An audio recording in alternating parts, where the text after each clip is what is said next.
from the running game that you sort of got to that you can take forward for the rest of the year? Yeah, definitely. The guy we just had up here, Travis Vokalek, I think he brings a really good dynamic to our running game, and that's in the way he's able to block. And I think he helps us out in that department. And there are certain elements we were able to get going that we hadn't in games past that we're definitely going to carry over. Adrian, Travis said that he prefers 12 personnel, and obviously, so he likes being out there. But you personally, just what do you think about that, having 2 tight ends out there? Yeah, well, I love it. It's really not my job to say what personnel goes out and what we do here and there. My job is to do. So that's what I do. And but I will say I love having 12 personnel. I love having Travis and Austin, 2 huge targets for me, 2 reliable guys. So no complaints from me. Adrian, how much do you guys need a breakthrough game or win like this week now against Michigan State? Yeah, well, we definitely need it. Going down the stretch here, every game is a need win for us. That's how we're approaching it. And we know any given Saturday we can win those games. So we need to approach each game with the same intensity we did the Oklahoma week.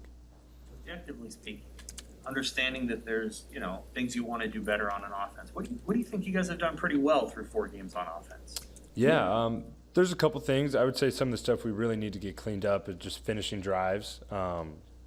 Need to be cleaner, less penalties at times, shooting ourselves in the foot at times. But I will say we've had more explosive plays this year, and that's a big component of our offense that has gotten a lot better. Do you chalk that up to anything in particular? Just give credit to those guys on the outside. We have some really talented, skilled guys that can go make plays. Adrian, do you feel the need to say something to Connor? I know he had a rough game, but as a captain, do you have to go up and say, hey, shake it off, you're going to make it down the stretch here? Yeah, well, he knows how much we need him. And, last year he was a all Big Ten kicker, and the guy's a stud. So I haven't lost faith in him, and I know the guys haven't either. He's a man. I know he's going to come back around and be the same guy he has been for us. So, what's it been about Ramir, that's allowed him to kind of work his way back in? I think some people probably thought he was done, and he comes back and starts for his Saturday. Yeah. I love Ramir. The guy's really consistent teammate and consistent player. He shows up every day, knows what he's doing, and he plays his tail off. I was really excited for him to finally get that opportunity and go out there and show what he can do. Adrian, what do you remember most from that Colorado game in 19? Coach Tucker obviously was on the sideline for that one. Kept their heads up when there was an opportunity for them to probably go away at some point in that game. Well, I remember losing for sure. That's a tough game to stomach, but really not what I'm thinking about going into this week. Obviously I have knowledge that he was the coach of that team, but I think this is a very different team, and they're wearing different colors, and really not comparable. When the Oline has trouble with penalties, do you talk to them in the game? I guess how do you, quarterback, kind of address what's been going on there?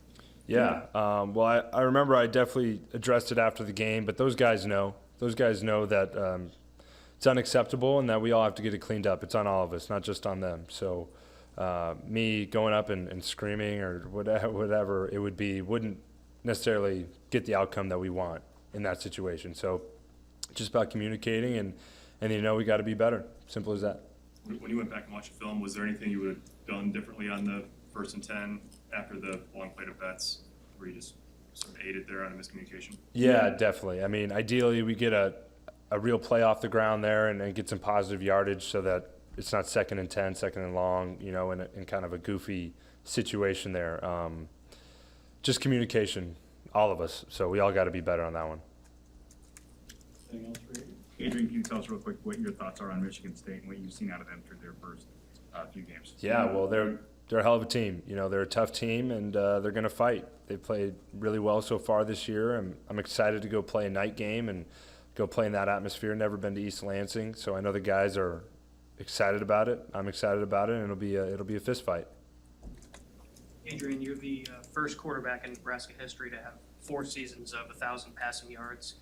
you think about who's come before you, just what does that mean to you? And you've done a lot statistically. Do you ever sit back and reflect on that kind of stuff and records you've broken?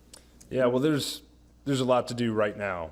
You know, there will be a time for reflection, and I'll have that time for sure. But right now, it's all about doing, all about executing, and there's a lot more that I want to accomplish. You know, stats are cool, but at the end of the day, it's about winning. So we got to do that.